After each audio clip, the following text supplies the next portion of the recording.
katakan bersama-sama ya, bahwa firman terangi jalanku. Yes. Di setiap waktu, lindungiku dari segala, tak pernah surut, karena Dia bersamaku, setia menjaga dari kuasa-Ku.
firman-Mu yang membuat kami Tuhan semakin melihat setiap kebenaran, setiap hidup kami Tuhan dituntun oleh firman-Mu. Terima kasih Tuhan. Oh, Yesus, angkat jiwamu, angkat jiwamu, memuji Dia, masyurkan Dia.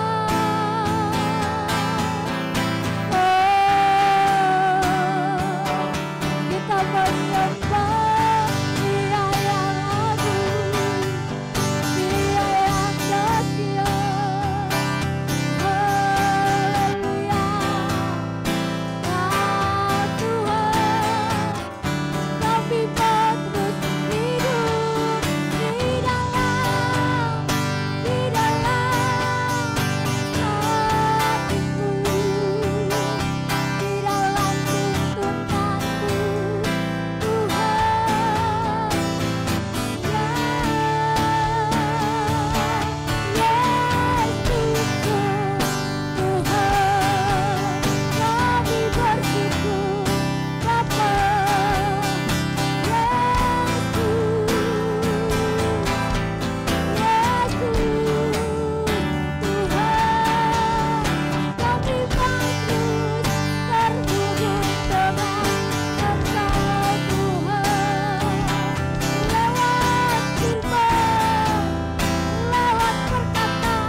kasih.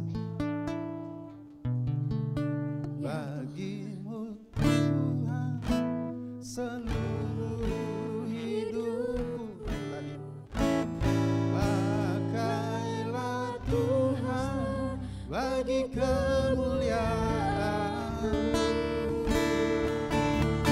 Genapi seluruh rencana-Mu sampai bumi penuh kemuliaan.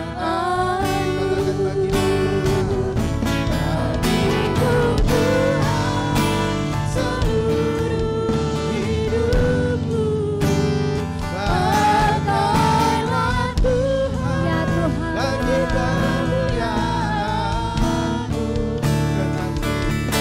Genapi seluruh rencana-Mu sampai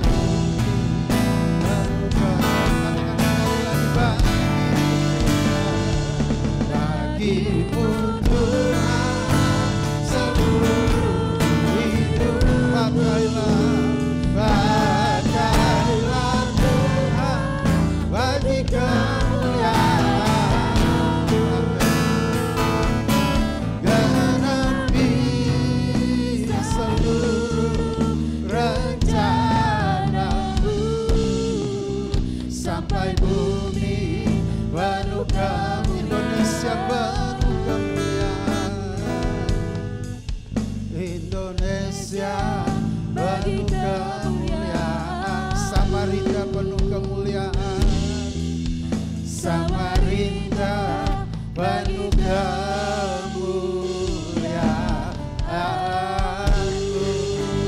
Mari kita berikan sorak-sorai bagi Tuhan. Haleluya.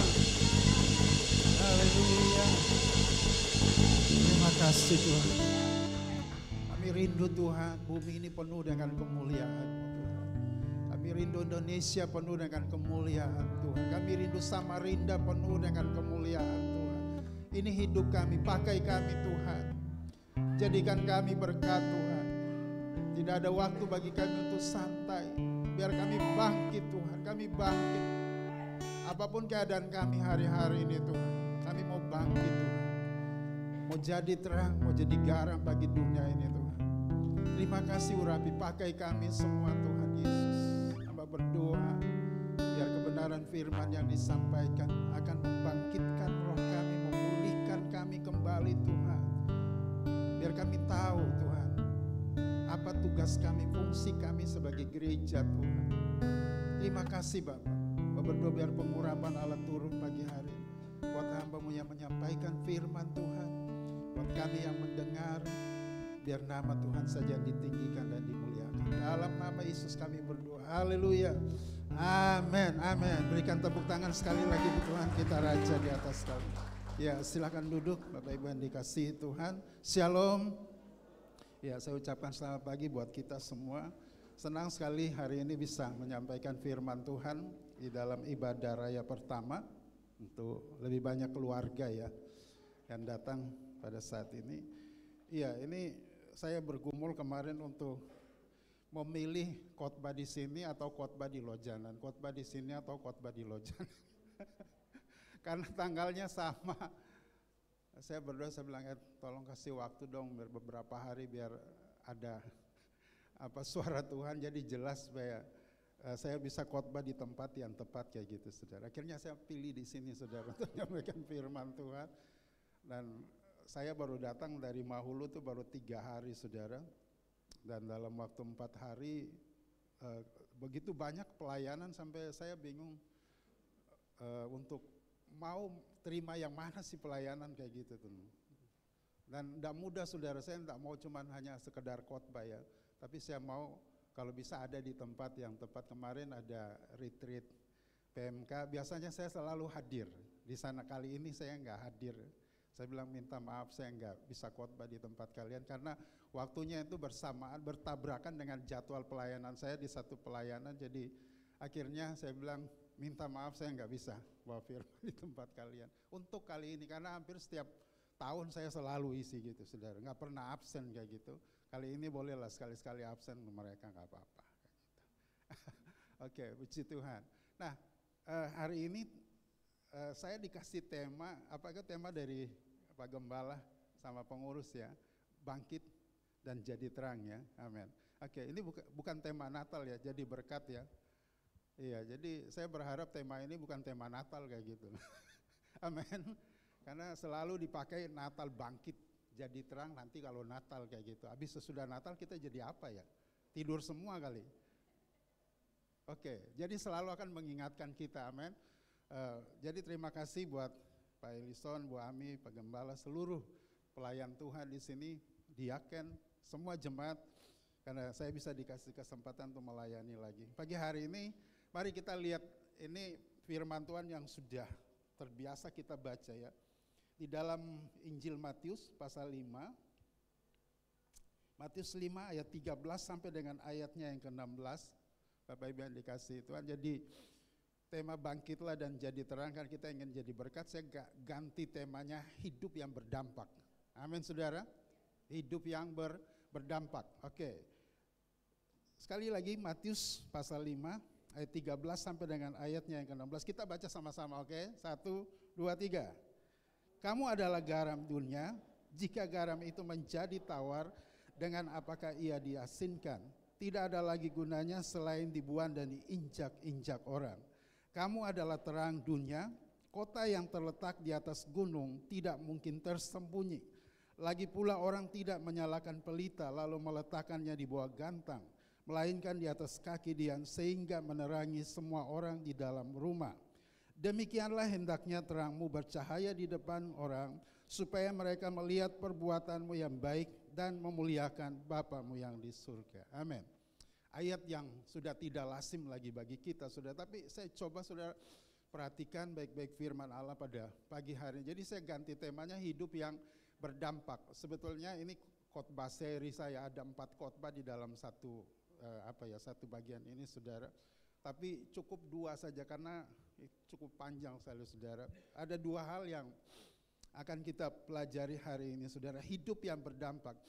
Bapak Ibu yang dikasihi Tuhan, kita perlu menyadari bahwa Tuhan menempatkan kita gereja Tuhan atau orang percaya di dunia ini agar hidup kita itu memberikan dampak bagi orang lain, amin. Atau kita punya pengaruh bagi dunia, bagi orang lain. Jadi saya percaya kenapa kita harus punya pengaruh, punya dampak, karena dunia di mana kita hidup, di mana kita tinggal hari-hari ini, saya mau katakan dunia ini sudah rusak dan sementara menuju kepada kehancuran. Amin saudara. Kalau kita lihat kondisi dunia hari ini, dunia ini rusak dan sedang menuju kepada kebinasaan dan kehancuran, saudara. Nah, dunia ini penuh dengan kehambaran, kehampaan, saudara. Dunia ini miskin rasa, saudara. Kalau saudara cari sesuatu di dunia, saya mau katakan dunia ini miskin apa? Rasa. Yang ditawarkan kepada kita itu miskin banget, saudaraku. Itulah sebabnya saudara harus bangkit memberikan cita rasa yang berbeda kepada dunia. Amin. Karena miskin, hambar saudara, rasanya hampir apa saja yang ditawarkan dunia kepada kita, itu tidak memberikan cita rasa yang enak, yang lesat bagi kita saudara. Itulah sebabnya gereja itu punya fungsi untuk menggarami dunia, memberikan rasa yang lain bagi dunia ini saudara. Jadi hidup kita harus berdampak saudara bagi dunia. Jadi kalau kita nggak berdampak, nggak punya pengaruh, maka saya percaya iblis dan roh-roh jahatlah yang akan bekerja di dunia ini dan menghancurkan apa dunia ini saudara. Itulah sebabnya mari hidup kita berdampak bagi dunia ini saudara. Itulah fungsi kita sebagai gereja, ditempatkan Tuhan di tengah-tengah dunia. Nah saudara, firman Allah tadi berkata bahwa Yesus bilang kamu adalah garam dunia. Jika garam itu sudah menjadi tawar, dengan apakah dia akan diasinkan lagi? Saudara yang dikasihi Tuhan, Tuhan Yesus berkata, kita adalah apa saudara? Garam dunia.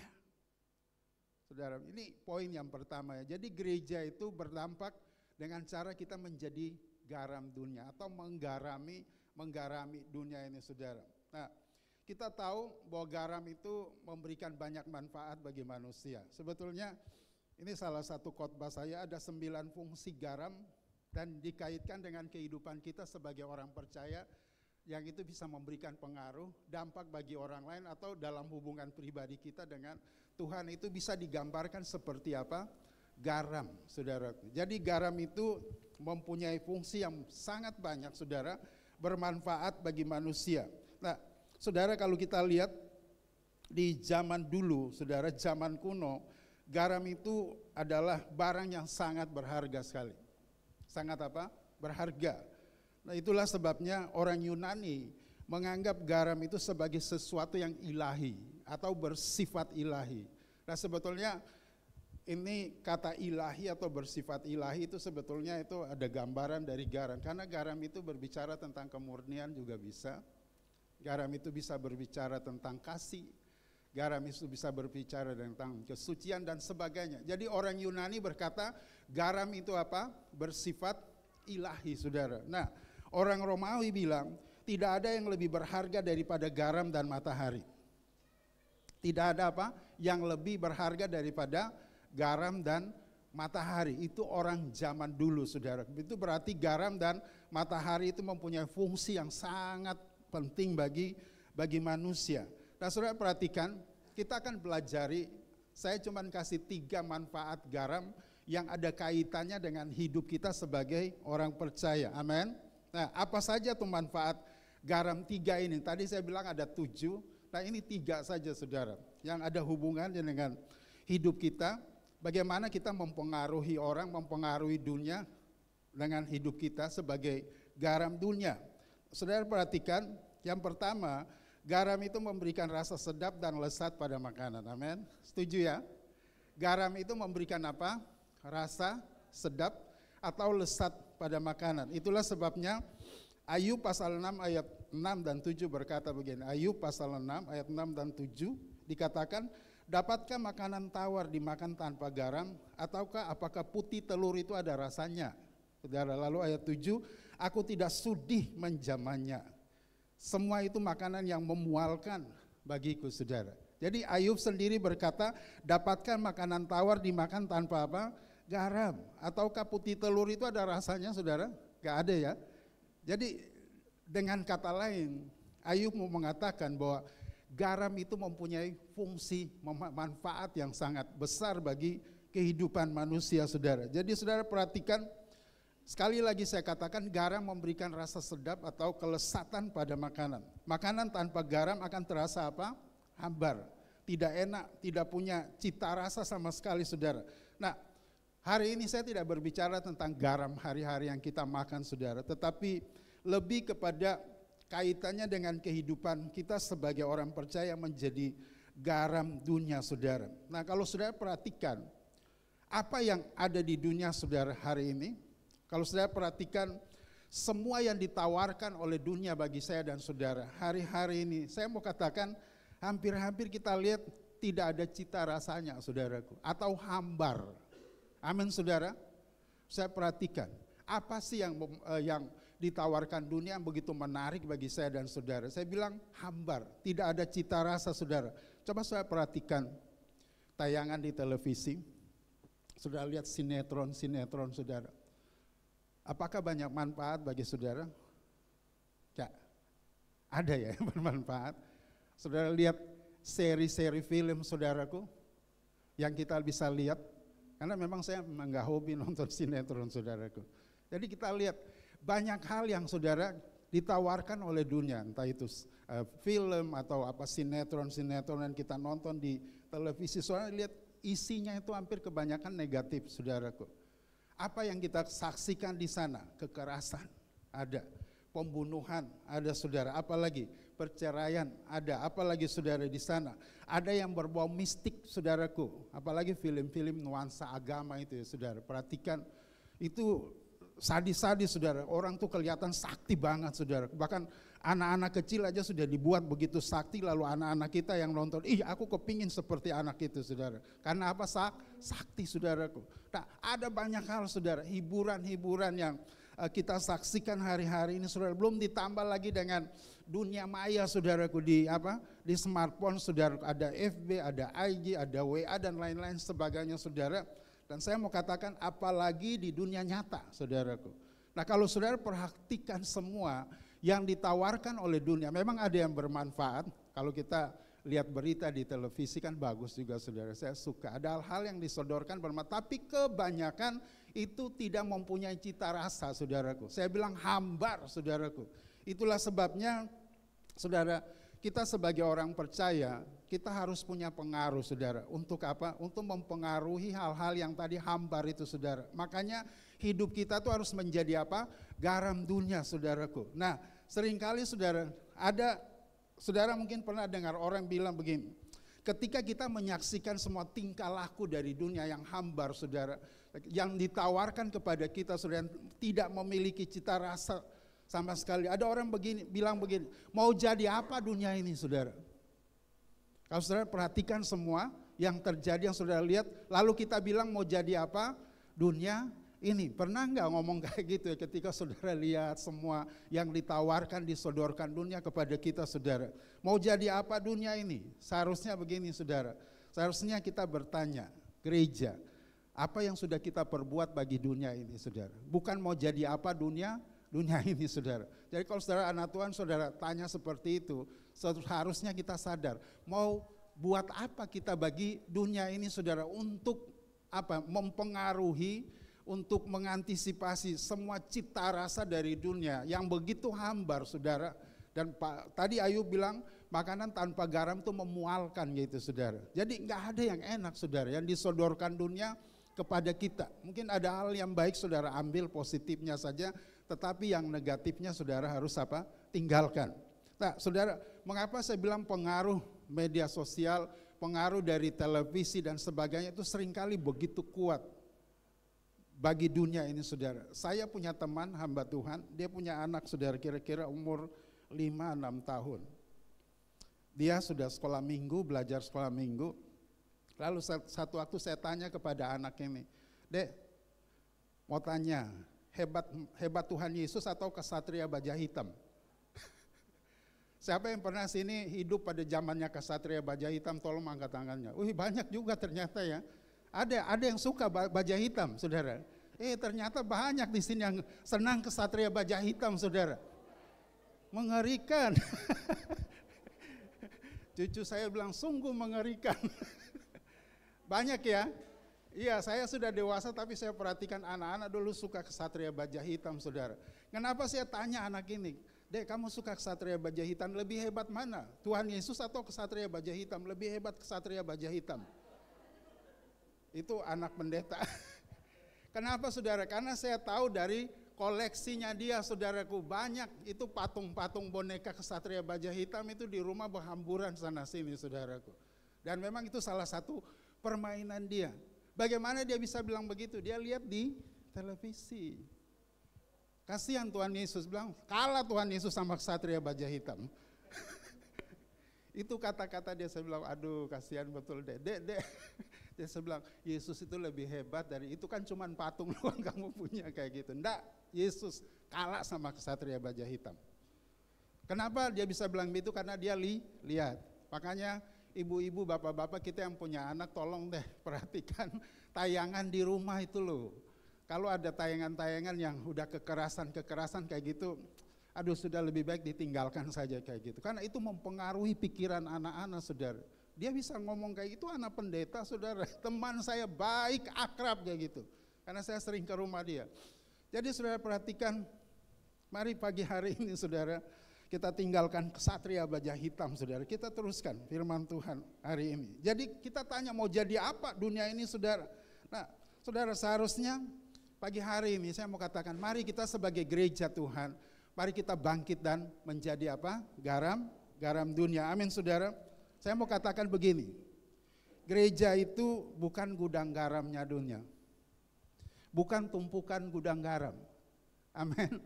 Perhatikan, gereja itu bukan gudang garam, bukan tumpukan garam dunia, saudara. Tapi ada banyak gereja model kayak begitu, saudara. Jadi gudang garam, kumpulan semua anak-anak Tuhan di dalam gereja, tumpukan garam dunia, saudara. Makanya tidak heran, karena gereja itu jadi gudang garam, tumpukan garam dunia, nggak pernah pergi keluar jadi berkat. Akhirnya mereka berantem melulu, saudara. Saya perhatikan, Gereja bisa ribut, kenapa saudara? Karena terlalu banyak garam di dalam saudara. Darah tinggi, kelahi. Makanya jangan jadi tumpukan apa? Garam. Saya mesti usir saudara pergi keluar sana. Jangan tinggal terus di dalam gereja saudaraku. Keluar. Amin saudaraku. Itu fungsi saudara. Jadi kalau saudara numpuk di dalam, semua ketemu darah tinggi, berantem melulu saudaraku. Tuhan tuh mau saudara pergi. Amin. Garami dunia. Karena memang itu tempat saudara. Bukan jadi gudang garam saudara. Ini gereja hari ini tuh kebanyakan seperti itu saudara. Saya percaya gereja GKKD enggak kayak begitu. Amin. Kita enggak jadi tumpukan garam dunia ya saudara. Hati-hati loh saudara. Nanti kita ribut, kita berantem. Karena kita enggak buat apa-apa sih. Kita semua ada di dalam sama semua saudara. Akhirnya kita ribut. Dan itu kondisi gereja saudara. Nah terus saudara, mari kita lihat. Apa fungsi garam tadi? Memberikan kelezatan, sedap pada makanan. Yang kedua, garam itu sebagai pengawet bahan makanan, saudara. Pada zaman kuno, khususnya zaman dulu saudara, saya tadi katakan garam itu sangat berharga karena memang dibutuhkan saudara. Untuk apa saudara garam? Untuk mengawetkan apa makanan saudaraku. Supaya makanan tidak cepat rusak, tahan saudara terhadap pembusukan saudaraku. Itu fungsi garam, memberikan apa?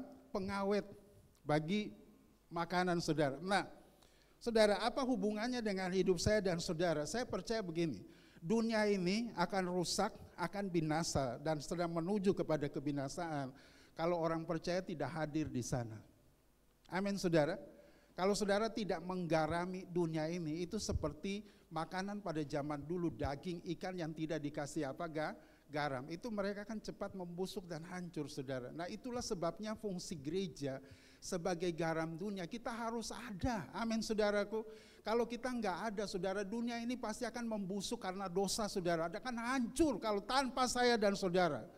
Makanya saya sering berkata, Tuhan kenapa gereja yang harus ada di sana. Memang itu fungsi kita saudaraku.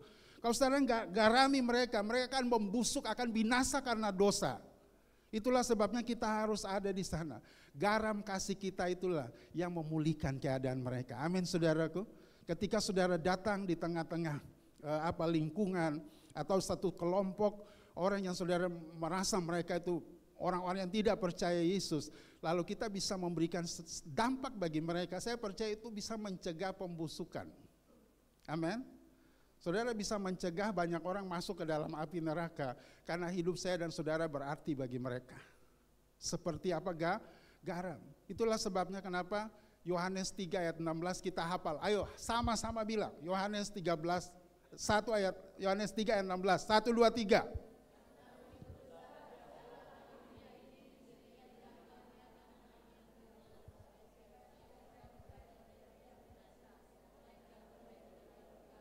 Amin. Karena begitu apa?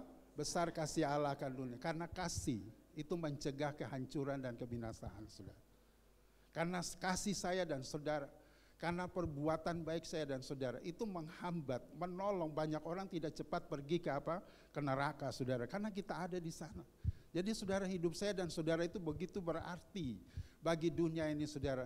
Kita menolong. Jadi tadi saya pakai kata mengawetkan makanan, dengan arti lain saya dan saudara mencegah, amin saudara, kehadiran kita tuh mencegah banyak orang saudara untuk bisa hidup jauh dari Tuhan. Akhirnya mereka meninggalkan Tuhan atau mereka hidup terus dalam dosa dan harus hancur binasa kalau saya dan saudara tidak ada bagi mereka. Itulah sebabnya mari kita berfungsi sebagai garam dunia, amin. Oke, yang ketiga, garam itu berfungsi sebagai obat yang dapat menyembuhkan dan memulihkan.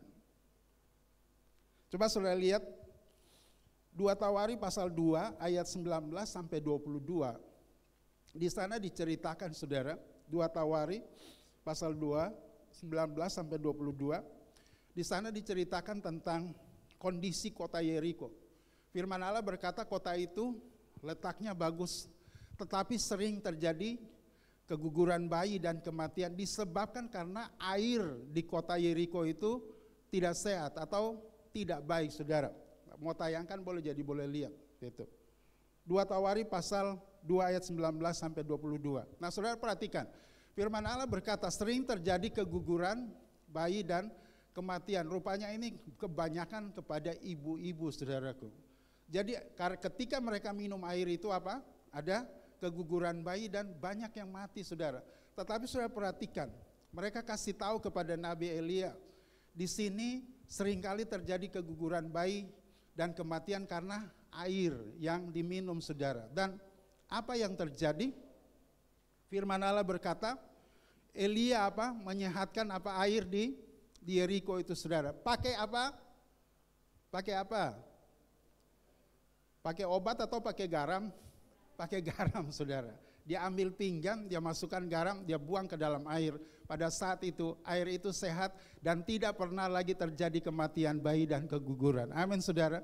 Jadi saya mau katakan, fungsi garam, saudara, kalau hidup kita berfungsi sebagai garam dunia, saudara, maka kita akan membawa kesembuhan dan pemulihan bagi banyak orang. Amin, saudara. Hidup saya dan saudara itu berarti, saudara, sebagai garam yang bisa membawa pemulihan, yang bisa menyembuhkan orang, saudara, mencegah orang dari kematian kekal. Amin, saudaraku, dari kebinasaan, dari kehancuran, karena hidup saya dan saudara. Itulah sebabnya hari ini mari kita berfungsi sebagai garam dunia. Ingat, saya dan saudara dipakai Tuhan untuk membawa kesembuhan dan pemulihan, saudara. Sama seperti Elia menyehatkan air di Yeriko pakai garam, saudara. Itu berarti garam itu mempunyai fungsi untuk menyembuhkan. Bahkan, saudara, garam itu juga bisa menyembuhkan korengan loh. Menyembuhkan apa? Karena punya antiseptik, saudara. Di kampung saya waktu saya masih kecil, saudara, karena kadang-kadang cari obat korengan itu agak sulit, saudara. Jadi saya ini alerginya luar biasa, saudara. Saya sering kali nggak bisa sekolah sampai berminggu-minggu karena sering alergi. Lalu orang tua saya bilang, karena sering kali susah dapat obat, celuplah kakimu di dalam air laut sana. Rumah saya dengan air laut kira-kira udah sampai 100 meter. Jalan ke sana, masukkan kaki di dalam air, pedesnya minta ampun, saudaraku. Itu rasanya saya nggak mau kembali lagi. Tetapi harus diulang. Akhirnya kering juga, saudara, tanpa obat. Kering, saudara, coba aja. Saudara punya anjing kaskado ada di rumah. Kaskado itu apa sih? Wah, ini kata-kata ampun keluar ini, saudara. Anjing kurap. Anjing kurap, kaskado itu bahasa Ambon, saudara. Yang tahu itu tuh orang-orang sana.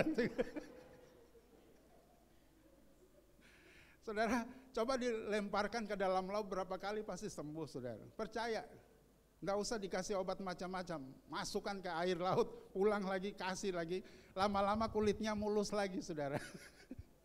Karena apa? Ada antiseptik, saudara. Jadi saudara perhatikan, kita itu kalau punya kasih ya, saudara, sebagai garam, kita pasti akan memulihkan banyak orang, saudara. Amin. Makanya mari kita hidup itu punya apakah? Kasih. Bagikan kasih, saudara. Bagikan perbuatan baik saudara kepada orang lain supaya mereka dipulihkan, mereka disembuhkan, saudaraku. Nah, mari kita melihat, saudara, bagaimana saudara menjadi garam dunia, saudara. Untuk menjadi garam dunia kita perlu berbaur dengan dunia. Amin, saudara. Perlu apa? Berbaur dengan dunia.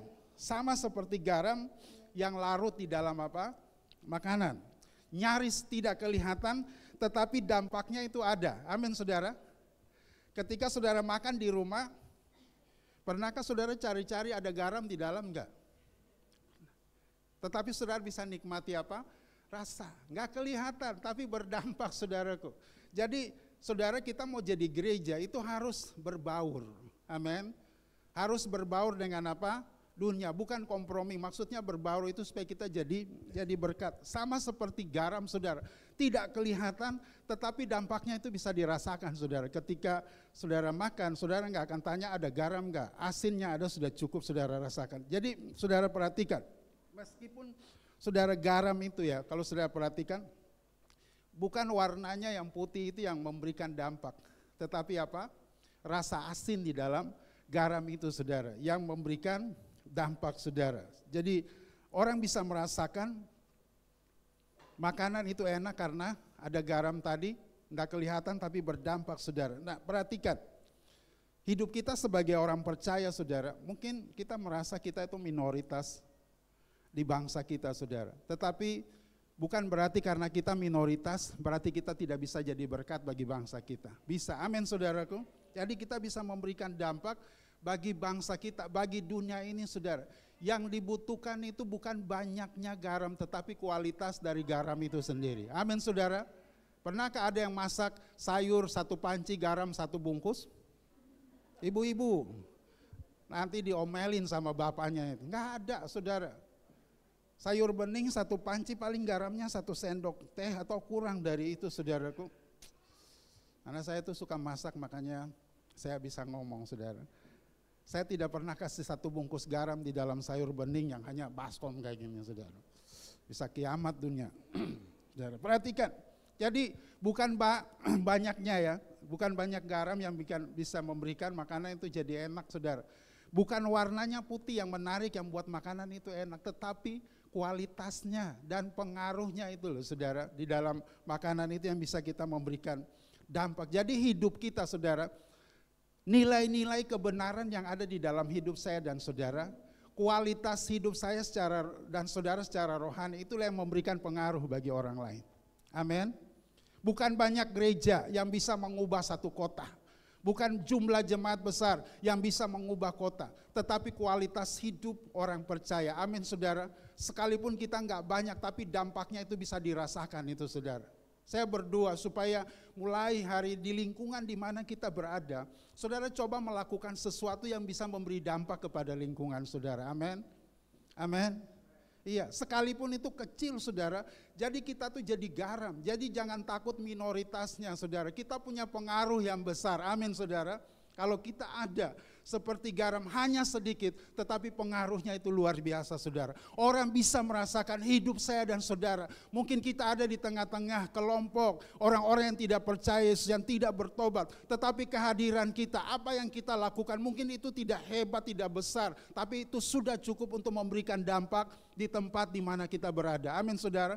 Dan orang akan melihat Tuhan lewat hidup saya dan saudara. Sebagai apa? Garam dunia. Amin saudara. Jadi sekali lagi kualitas bukan kuantitasnya saudara. Buat apa ada banyak gereja banyak di satu kota tapi tidak ada dampak. Amin saudaraku. Dan itu jadi doa kami dari jaringan doa saudara. Gak perlu harus gereja itu banyak saudaraku. Gak perlu harus punya jemaat sampai ribuan saudara. Kalau memang itu Tuhan kasih berkat buat gereja dan harus punya jemaat banyak gak apa-apa. Tetapi apakah ada pengaruhnya gitu. Amin. Saya berdoa supaya gereja ini punya dampak. Jangan hanya banyak gereja tapi enggak berdampak saudaraku bagi kota. Sekalipun mungkin jemaat GKKD mungkin ratusan ya sekarang ya dari beberapa orang dulu. Mungkin sedikit jemaat tapi sekarang saya melihat diberkati Tuhan. Banyak yang Tuhan selamatkan lewat gereja ini. Jadi Tuhan mau kita berdampak. Ingat mutu, kualitas hidup kita, nilai-nilai kebenaran yang ada dalam hidup kita, itu yang mempengaruhi orang saudaraku. Amin. Bukan banyak, bukan jumlah yang Tuhan lihat, bukan warna putihnya yang cerah itu saudara, tetapi rasa asin itulah yang mempengaruhi. Amin saudara. Nah inilah hidup saya dan saudara sebagai garam dunia. Lalu perhatikan, apa akibat kalau garam itu jadi tawar saudara? Tuhan Yesus bilang, jikalau garam itu sudah menjadi tawar, dengan apakah ia dapat diasinkan? Tidak ada lagi gunanya selain apa? Dibuang dan diinjak-injak orang. Saudara, saudara perhatikan. Yesus berkata kalau garam itu sudah menjadi tawar, maka tidak ada lagi gunanya selain dibuang dan diinjak orang. Begitu juga dengan hidup kita sebagai orang yang percaya.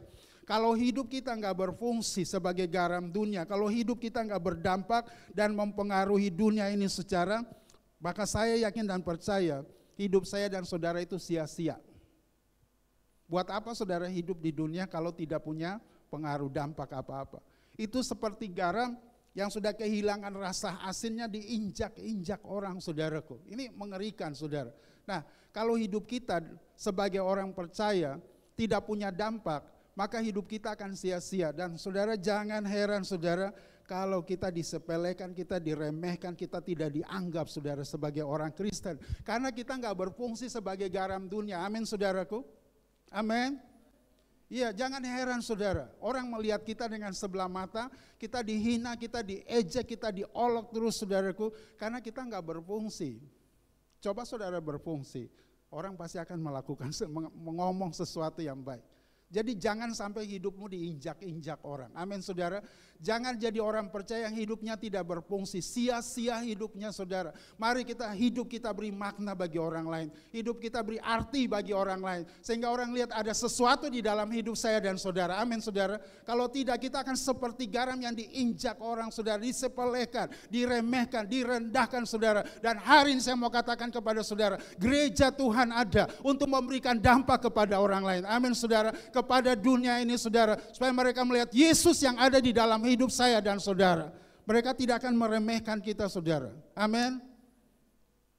Jangan saudara berpikir orang Kristen itu dihina karena Yesus saja, kadang-kadang karena kita nggak berfungsi. Coba saudara berfungsi sebagai garam, orang akan menghargai kita. Amin saudaraku, karena memang kita jadi garam. Mulai hari ini saudara, mari bangkit dan jadi garam dunia saudaraku. Amin. Jadi di mana lingkungan saudara, sekalipun mungkin di situ saudara orang yang mungkin kelompok kecil tidak kelihatan di dunia, tetapi pengaruh kita itu mesti ada bagi dunia. Orang akan lihat sesuatu. Hidup kita berarti, hidup kita bermanfaat bagi orang lain. Oke.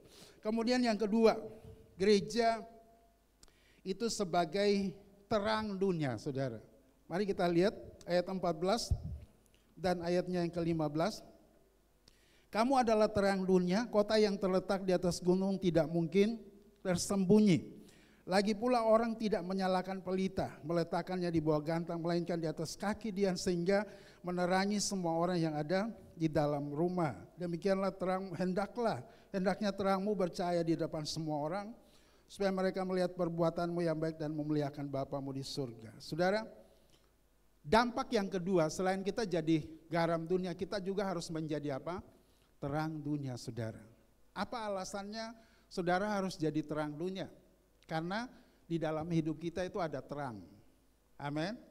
Setiap orang yang percaya kepada Tuhan Yesus, menerima Yesus sebagai Tuhan dan Juru Selamat, di dalam hati kita itu ada terang Tuhan saudara. Itulah sebabnya Tuhan berkata kamu adalah terang dunia. Tidak mungkin orang bisa jadi terang kalau hidupnya masih di dalam kegelapan. Justru karena saudara adalah terang dunia, maka seharusnya saudara menerangi kegelapan. Itu fungsi saya dan saudara sebagai terang dunia saudara.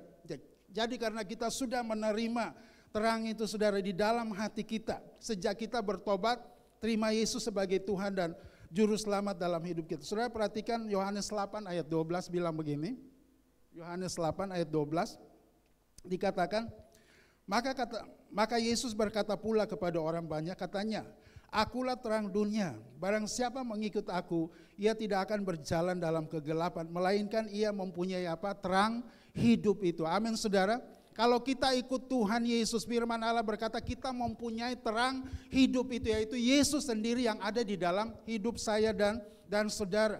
Nah, saya tambah satu ayat di dalam Yohanes pasal 1 ayat 12 itu dikatakan, tetapi semua orang yang menerimanya diberinya kuasa supaya mereka menjadi anak-anak Allah, yaitu mereka yang percaya dalam namanya. Jadi awalnya saudara menerima terang karena saudara percaya kepada Yesus saudara, sehingga terang itu ada di dalam kehidupan kita. Jadi sesudah kita menerima terang yaitu Yesus Kristus di dalam hidup kita, tugas kita adalah menerangi dunia yang gelap ini saudara. Jadi kita tidak boleh jadi gereja yang eksklusif, jadi gereja yang menutup diri bagi dunia ini saudara. Saya dan saudara harus hadir sebagai terang dunia. Makanya Yesus berkata, tidak ada orang yang menyalakan pelita lalu menaruhnya di bawah gantang, tetapi di atas kaki dia, supaya dia dapat menerangi semua orang yang ada di dalam rumah. Nah saudara perhatikan, pada zaman dulu orang menyalakan pelita, saudara, Yesus bilang tidak boleh ditaruh di bawah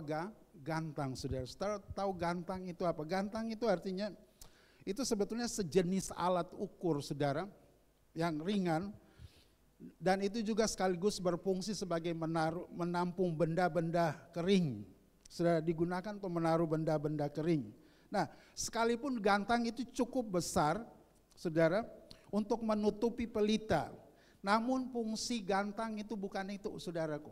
Jadi perhatikan, sekalipun gantang itu ukurannya besar, saudara, dan bisa taruh pelita di bawahnya, tetapi fungsi gantang itu bukan itu. Dia adalah satuan ukuran untuk menaruh benda-benda yang kering, saudara. Yang seharusnya, saudara, pelita itu harus ditaruh di mana, saudara?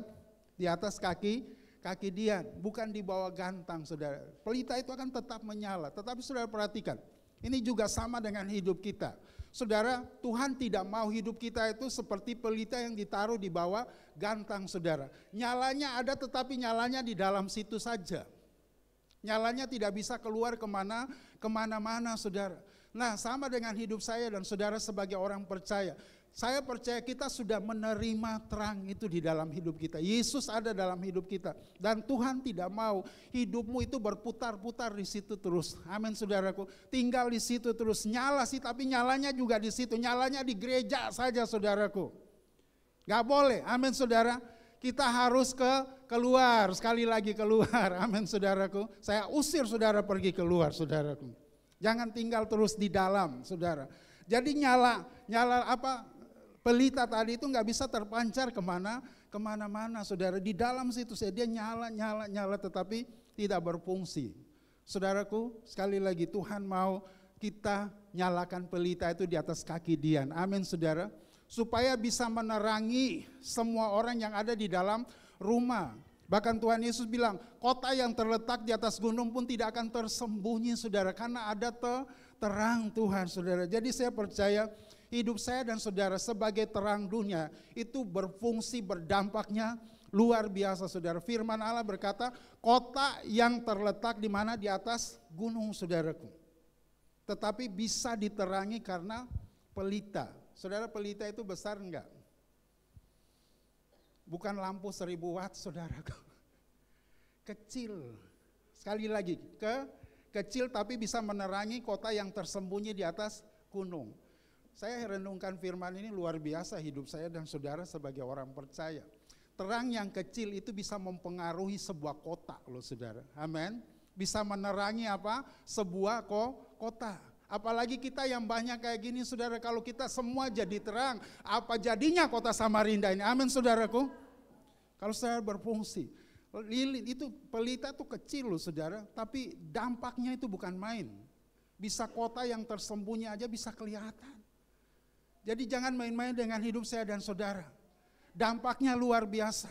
Makanya hari ini saudara saya berdoa, kita semua berdoa supaya hidup saya dan saudara berdampak bagi banyak orang. Kita mau lihat kota Samarinda ini dimenangkan bagi Tuhan, amin. Kita mau lihat kerajaan Allah datang di atas kota Samarinda, saudara. Kita mau lihat banyak jiwa diselamatkan, karena saudara menjadi terang, saudara berfungsi sebagai apa? Terang Tuhan di atas kota ini, saudara.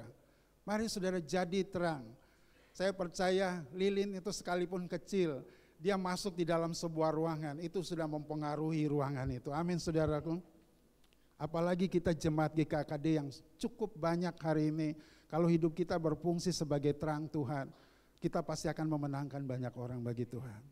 Hidup saudara berdampak bagi banyak orang, saudara. Dengan demikian firman Allah berkata, ketika terang kita bercahaya di depan semua orang, jadi bukan di bawah kaki gantang, di bawah gantang tetapi dinyalakan di atas kaki Dian. Kaki Dian itu tinggi, saudara, jadi bisa menerangi semua orang di dalam rumah.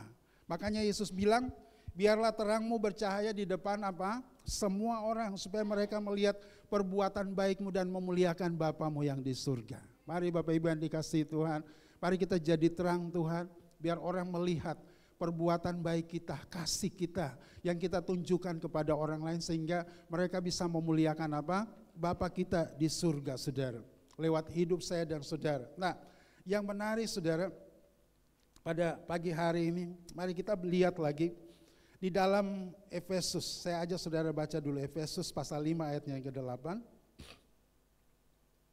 Mari lihat Efesus 5 ayatnya yang ke-8. Dikatakan di sana, memang kamu dahulu adalah kegelapan, tetapi sekarang kamu adalah terang di dalam Tuhan. Sebab itu hiduplah sebagai anak-anak terang. ayatnya yang ke-13, tetapi segala sesuatu yang sudah ditelanjangi oleh terang itu menjadi nampak, sebab semua yang nampak adalah terang. Saudara, firman Allah Paulus bilang segala sesuatu yang sudah ditelanjangi oleh terang, yang nampak adalah apa? Terang. Amin saudara. Jadi kalau hidup kita bisa jadi terang, maka saya percaya kita akan menerangi banyak orang saudara. Apa yang tersembunyi tersingkap. Amin saudara. Tidak ada yang bisa ditutupi, tidak ada yang bisa disembunyikan saudara. Ketika anak-anak Tuhan hadir di sana jadi terang saudara. Kita merubah keadaan, kita mempengaruhi keadaan di mana saya dan saudara ada. Itulah sebabnya Tuhan mau saya dan saudara harus bangkit. Amin. Kita harus bangkit menjadi terang saudara. Mari kita lihat Yesaya 60 ayat 1 dan 2. Yesaya 60 ayat 1 dan 2.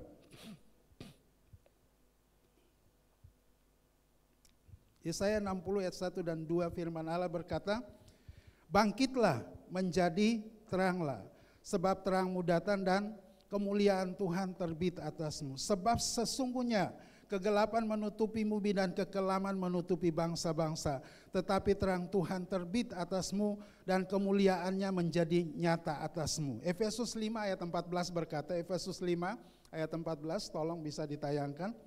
Dikatakan begini, itulah sebabnya dikatakan, bangunlah hai kamu yang tidur dan bangkitlah dari antara orang mati dan terang Kristus akan bercahaya atas kamu. Yohanes 1 ayat 5 berkata, terang itu bercahaya di dalam kegelapan dan kegelapan itu tidak menguasainya. Saudara, Tuhan mau kita bangkit hari ini menjadi terang Tuhan. Amin. Dikatakan bangkitlah karena terangmu itu sudah datang dan kemuliaan Tuhan terbit atas kamu. Sebab sesungguhnya kegelapan menutupi bumi dan kekelaman menutupi bangsa-bangsa, tetapi terang Tuhan terbit atas kamu dan kemuliaannya menjadi nyata. Saudara yang dikasihi Tuhan, firman Allah berkata bahwa kekelaman sedang menutupi bangsa-bangsa. Saudara, kalau saya pelajari kata kekelaman, saudara, kata kekelaman itu artinya kelam pekat, saudaraku. Kelam pekat itu bisa juga diartikan sebagai kacau balau, saudara. Jadi kekelaman itu bukan cuma gelap doang, tetapi ada kekacauan di sana. Ada hal-hal yang tidak enak terjadi di dalam kekelaman itu, saudara. Sedang menutupi apa? Bangsa-bangsa. Tetapi terang Tuhan itu terbit atas saya dan saudara. Bukankah kita lihat hari dunia itu begitu kacau, saudara? Dan Tuhan mau kita hadir di sana, saudara. Sebagai orang percaya untuk menerangi kegelapan itu, saudara. Dan saya yakin dan percaya, saudara, mengapa kita harus bangkit menjadi terang Tuhan? Karena kekelaman itu sedang menutupi bangsa-bangsa, ada kekacauan, ada hal-hal yang tidak karuan, ada kebingungan. Ada apa lagi? Ada keputusasaan, ada kekecewaan di sana, saudaraku. Ada rasa, apalagi saudara, depresi, tertekan dan sebagainya. Pokoknya di dalam kegelapan itu banyak hal yang terjadi, saudara. Kalau kita mau artikan kata kelam itu banyak, saudara, pengertian. Jadi bukan saja kebingungan, kekacauan, saudara, tetapi ada banyak hal yang tidak karuan terjadi di dalam kegelapan itu, saudara. Kelam pekat, saudaraku. Dan Tuhan mau kita ada di sana. Tuhan mau kita menerangi itu, saudara. Ada banyak orang yang kecewa, amin saudara. Ada banyak orang yang lagi kebingungan hidupnya, saudara. Ada banyak yang kacau balau hidupnya. Ada banyak yang putus asa, saudara. Dan Tuhan mau saya dan saudara datang membawa terang itu bagi mereka, saudara. Dan saya percaya, saudara perhatikan di dalam firman Allah berkata ayat Yohanes 1 ayat 5, terang itu bercahaya dalam kegelapan dan kegelapan tidak menguasainya, saudara. Ini ayat yang luar biasa. Terang itu bercahaya di dalam apa? Kegelapan. Dan kegelapan tidak apa? Menguasainya. Ini ayat yang hebat, ini ayat yang luar biasa. Jadi saya mau bilang begini, di dunia ini, saudara, ada dua kekuatan yang saling berjuang satu dengan yang lain. Ada dua kekuatan, saudara, yang saling kontroversi satu dengan yang lain, saudaraku. Yaitu kekuatan Allah dan kekuatan setan. Kekuatan surga dan kekuatan neraka, saudaraku, yang sedang bekerja. Kekuatan iblis dan Allah, saudaraku, yang sedang berjuang, yang sedang apa, saudara, kontra satu dengan yang lain, saudaraku. Tetapi firman Allah berkata, itulah sebabnya saya dan saudara, kenapa Kita harus menjadi terang Tuhan, saudara. Karena keadaan ini, saudara. Dan firman Allah bilang bahwa terang itu lebih unggul daripada gelap. Amin, saudara. Ada kekuatan jahat, ada kekuatan baik. Ada kekuatan Allah, ada kekuatan setan, ada kekuatan surga, ada kekuatan neraka, saudara. Tapi firman Allah berkata, terang lebih unggul daripada kegelapan. Amin, saudara. Saya percaya anak-anak Tuhan, hidup kita lebih unggul dari kuasa-kuasa setan yang ada di dunia ini, saudaraku.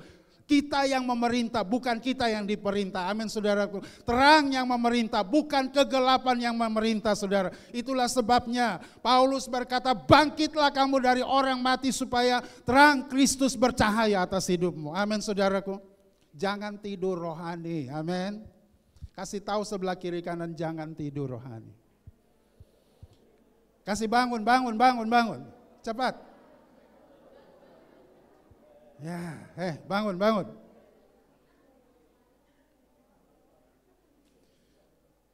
Aduh, saudara, bagaimana saudara bisa jadi terang kalau rohani mau tidur?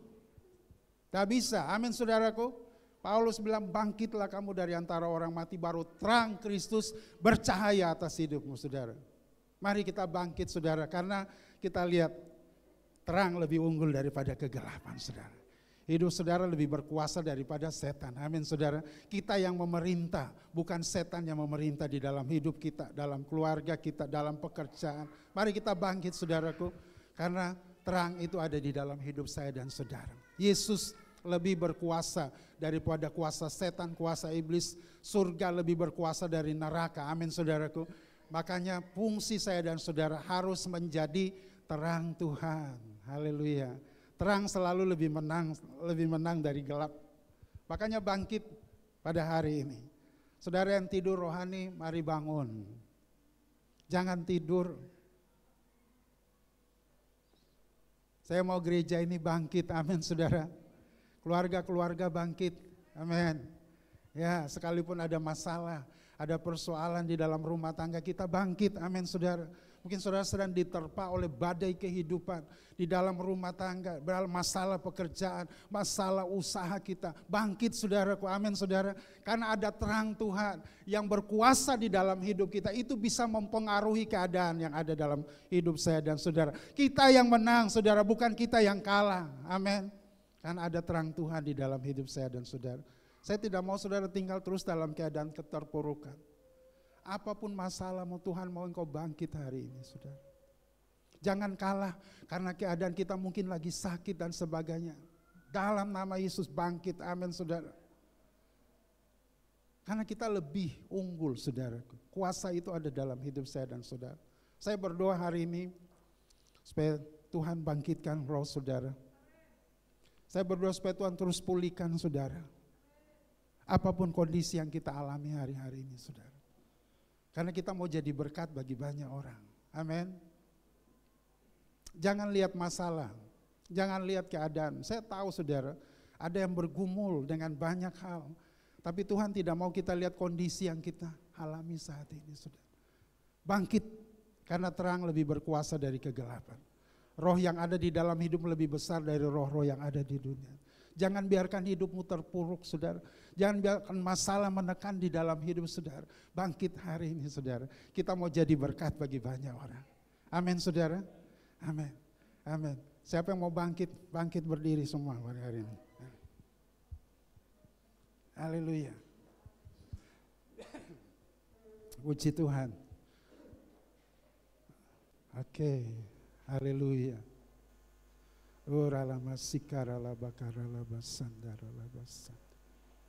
Terima kasih Tuhan Yesus. Tuhan, inilah hidup kami, Tuhan. Terima kasih Tuhan Yesus. Mari saudaraku yang dikasihi Tuhan. Sebentar lagi kita akan masuk tahun 2025. Lebih 1 bulan lagi. Jangan terus tinggal dalam keadaan keterpurukan. Jangan biarkan masalah menguasai hidup saudara. Jangan biarkan keadaan-keadaan yang sukar mempengaruhi hidupmu. Tuhan mau kita bangkit gereja Tuhan. Dia Allah kita yang luar biasa. Yesus sendiri berkata, kegelapan tidak akan pernah bisa menguasai terang itu, saudara. Saya dan saudara yang menguasai keadaan. Saya berdoa hari ini biar Roh Kudus jamah hati saya dan saudara. Jangan biarkan keadaan menguasai hidup. Jangan biarkan pikiran-pikiran negatif terus menguasai hidup. Jangan biarkan keterpurukan menguasai. Tuhan katakan bangkit, bangkit dan bangkit. Supaya terang Tuhan terbit atas hidupmu, atas rumah tanggamu, atas keluargamu, atas pekerjaanmu, atas pelayananmu. Sehingga itu bisa berdampak bagi banyak orang. Biar sebelum kita masuk tahun-tahun yang kita tidak tahu jelas apa yang akan terjadi. Tetapi Tuhan bekali kita dengan firman Allah hari ini, saudaraku. Tuhan tidak mau engkau tidur secara rohani. Bangkitlah, bangkitlah. Jangan biarkan masalah terus menekan dalam hidupmu. Jangan biarkan sakit penyakit terus menekan hidupmu. Jangan biarkan masalah rumah tangga, masalah ekonomi, masalah pekerjaan menguasai hidupmu. Engkau yang harus memerintah. Terang yang harus memerintah, bukan kegelapan. Dalam nama Yesus, mari kau angkat suaramu dan kita nyembah Tuhan. Kita minta kuasa Tuhan dari tempat yang maha tinggi. Mengalir di tempat ini, terus memulihkan kita. Dalam nama Tuhan Yesus, dalam nama Yesus, dalam nama Tuhan Yesus. Oh, haleluya, haleluya, haleluya. Tuhan mau hidup kita berdampak bagi banyak orang. Tuhan mau pakai hidup kita, haleluya.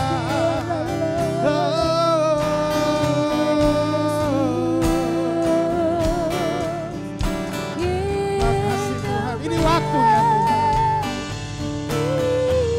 Kita tidak akan membiarkan apapun menguasai hidup kita hari ini. Apapun sudah, Tuhan mampu memulihkan kita, saudara. Tuhan mampu merubah kita. Tuhan mampu mengubah keadaan yang sudah. Karena Dia mau pakai hidup saya dan saudara untuk menjadi terang bagi orang lain. Haleluya. Sembah Dia hari ini. Biar kuasa Tuhan mengalir. Terang Tuhan terbit atasmu. Kemuliaan Tuhan bersinar.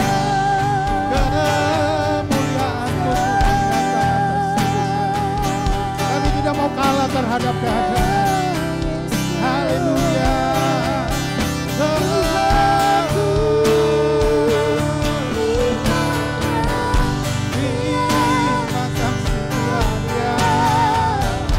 Engkau yang memerintah, terang yang memerintah dalam hidupmu, terang yang berkuasa dalam hidupmu. Terima kasih. Jiwaku lebih membangkit di dalam hatiku.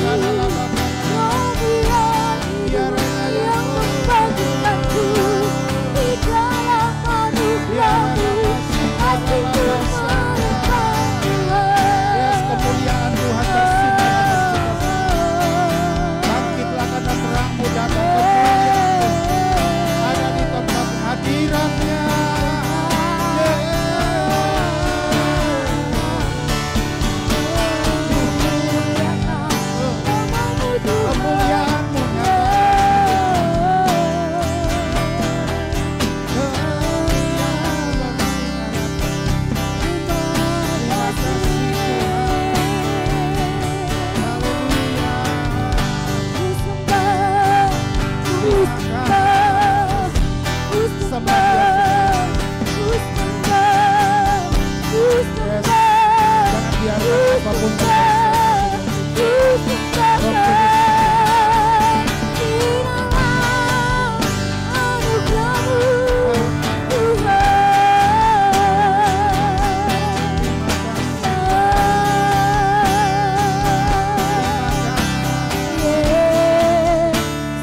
Kerajaan surga lebih berkuasa dari kerajaan neraka, saudara.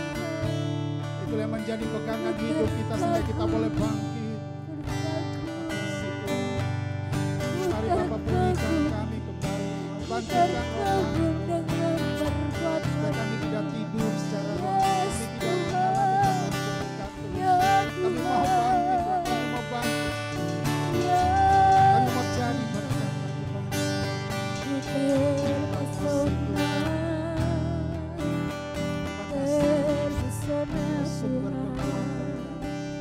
sumber pengharapan.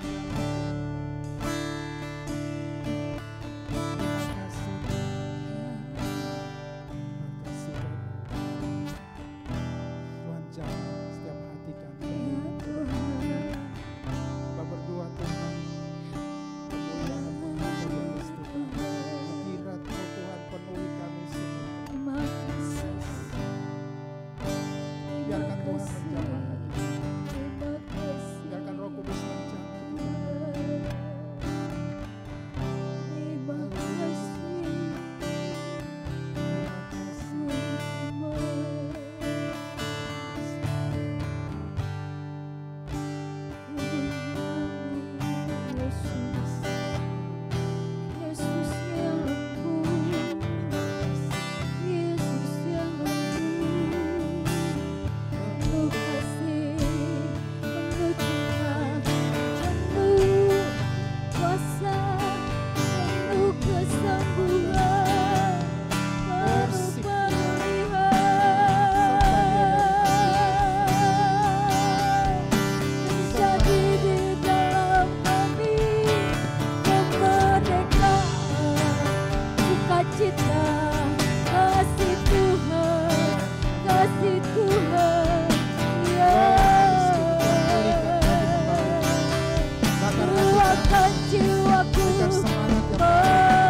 beban, karena masalah yang kita hadapi.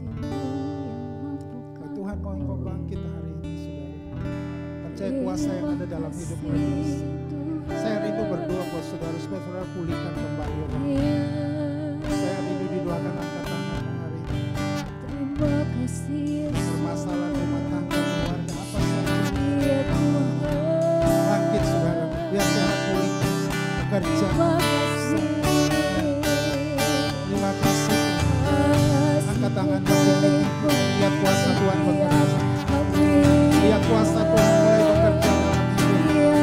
Lihat kuasa Tuhan mulai bekerja. Terima dari Tuhan kuasa itu mengalir dalam hidup hari ini juga. Tuhan lihat tangannya Tuhan lawan Tuhan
tetap memandang kepada Engkau Tuhan. Terima kasih Allah kami yang luar biasa. Ajar kami untuk terus melihat dan memandang kepadamu Tuhan. Engkau yang terutama. Sekali Yesus tetap Yesus dalam hidup kami. Tuhan yang berkuasa. Terima kasih Tuhan. Terima kasih. Jadikan kami terang dimanapun kami berada Tuhan. Di dalam nama Yesus, semua kita yang bersuka cita di dalam Tuhan, kita katakan amin. Tepuk tangan bagi Allah kita. Silakan duduk. Ya, baik Bapak Ibu, disilakan bagi yang ingin menyaksikan kebaikan Tuhan, perbuatan Tuhan yang luar biasa. Oke, mengingatkan kembali bahwa amplop yang merah adalah amplop untuk pencarian dana Natal kita. Jadi dimohon dibantu untuk sama-sama kita mensukseskan Natal kita di tanggal 15 Desember. Mari kita bangkit berdiri, kita menyanyikan bahwa firman terangi jalanku.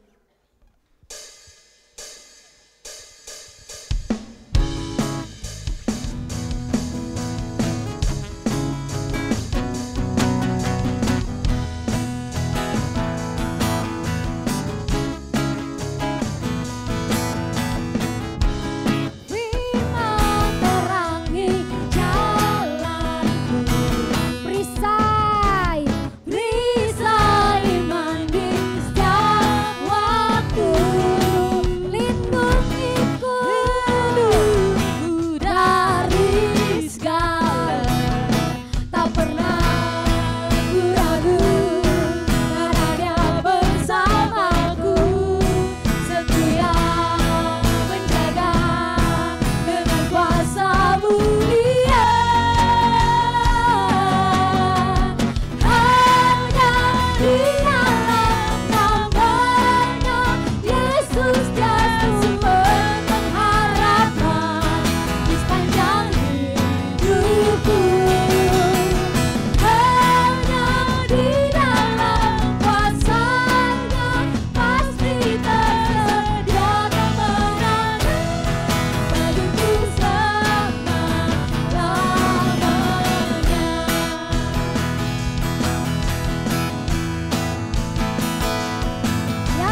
Kalau Engkau yang Tuhan sudah memimpin kami Tuhan, Engkau yang sudah menuntun kami dari rumah, sehingga Engkau membawa kami ke tempat ini Tuhan, untuk bersekutu bersama-sama.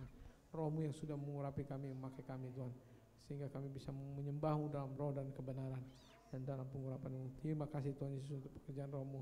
Terima kasih Tuhan untuk firman-Mu yang sudah Engkau sampaikan kepada kami. Terima kasih untuk Roh-Mu yang mengurapi Pak Simon Tuhan, untuk memberkati kami Tuhan. Terima kasih Tuhan untuk pengurapan-Mu, untuk berkat-Mu Tuhan yang sudah Engkau berikan bagi kami.